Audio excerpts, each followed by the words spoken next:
Telugu cinema ఖ్యాతిని ప్రపంచ వ్యాప్తం చేసిన దర్శక ధీరుడు S S Rajamouli Tollywood super star Mahesh Babu combination లో ఒక సినిమా వస్తోంది అంటేనే అంచనాలు ఆకాశాన్ని తాకుతాయి. గత కొన్నాళ్లుగా SSMB29 అనే వర్కింగ్ టైటిల్ తో ప్రచారంలో ఉన్న ఈ భారీ ప్రాజెక్ట్ కు వారణాసి అనే శక్తివంతమైన టైటిల్ ను ఖరారు చేశారు.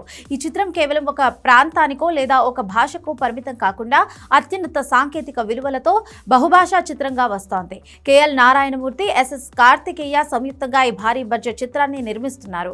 రాజమౌళి సినిమాల్లో పాత్రధారులు ఎప్పుడూ వైవిధ్యంగా ఉంటారు. ఈ క్రమంలోనే వారణాసిలో గ్లోబల్ స్టార్ ప్రియాంక చోప్రా, మలయాళ విలక్షణ నటుడు పృథ్వీరాజ్ సుకుమారన్ కీలక పాత్రలు పోషిస్తున్నారు.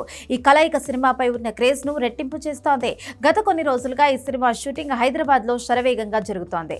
తాజా సమాచారం ప్రకారం హైదరాబాద్ లోని ఒక భారీ సెట్ లో ఒక ప్రత్యేకమైన పాటను షూట్ చేస్తున్నారు. ఈ సెట్ కోసం నిర్మాతలు భారీగా ఖర్చు చేస్తున్నట్లుగా తెలుస్తోంది. ఈ ప్రతిష్టాత్మక సాంగ్ కు ప్రముఖ కొరియోగ్రాఫర్ భాస్కో మార్టిస్ నృత్య రీతులను సమకూరుస్తున్నారు. మహేష్ బాబు మేనరిజమ్స్ కు తగ్గట్టుగా రాజమౌళి మార్క్ గ్రాండియర్ కనిపించేలా ఈ పాట ఉండబోతోంది. ఈ పాట చిత్రీకరణ పూర్తయిన తర్వాత చిత్ర బృందం ఈ నెల మొత్తం విశ్రాంతి తీసుకోబోతోంది.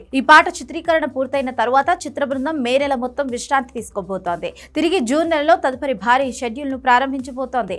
రాజమౌళి సినిమాల్లో ఫ్యాంటసీ లేదా పీరియడ్ అంశాలు తప్పనిసరిగా ఉంటాయి. వారణాసి సినిమా కూడా వివిధ యుగాల నేపథ్యంలో సాగే ఒక అద్భుతమైన కథాంశంతో రూపొందుతోందని తెలుస్తోంది.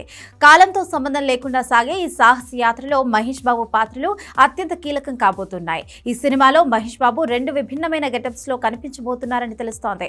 ఒకటి శ్రీరాముడిగా కనిపించే ఆధ్యాత్మిక మరియు పౌరాణిక ఛాయలున్న పాత్ర కాగా, మరొకటి రుద్ర అనే శక్తివంతమైన పాత్ర అని తెలుస్తోంది. ఈ రెండు పాత్రల చుట్టూగానే కథ గమనం తిరుగుతుందట. రాజమౌళి ప్రతి సినిమాకు వెన్నుముకగా పిలిచే MM కీరవాణి ఈ చిత్రానికి కూడా సంగీతాన్ని అందిస్తున్నారు. కథా చర్చల్లో రాజమౌళి తండ్రి, ప్రముఖ రచయిత విజయేంద్ర ప్రసాద్ పాల్గొంటున్నారు. విజువల్ ఎఫెక్ట్స్ పరంగా ఈ సినిమా భారతీయ వెండితెరపై సరికొత్త రికార్డులను సృష్టించడం ఖాయంగా కనిపిస్తోంది. ప్రపంచవ్యాప్తంగా ఉన్న మహేష్ బాబు అభిమానులు ఈ సినిమా కోసం కళ్ళు కాయలు కాచేలా వెయిట్ చేస్తున్నారు. ఈ భారీ చిత్రాన్ని వచ్చే ఏడాది ఏప్రిల్ 7న ప్రపంచవ్యాప్తంగా గ్రాండ్ గా థియేటర్స్ లోకి తీసుకురావాలని చిత్ర యూనిట్ ప్లాన్ చేస్తోంది. హాలీవుడ్ స్థాయి యాక్షన్ అడ్వెంచర్ సినిమాలతో పోటీ పడేలా ఈ ప్రాజెక్ట్ ను Rajamouli తీర్చిదిద్దుతున్నారు. Rajamouli vision, Mahesh Babu screen presence కలిస్తే బాక్సాఫీస్ వద్ద రికార్డుల సునామీ రావడం ఖాయం. వారణాసి చిత్రం తెలుగు సినిమాను మరో మెట్టు ఎక్కిస్తుందని ట్రేడ్ విశ్లేషకులు భావిస్తున్నారు.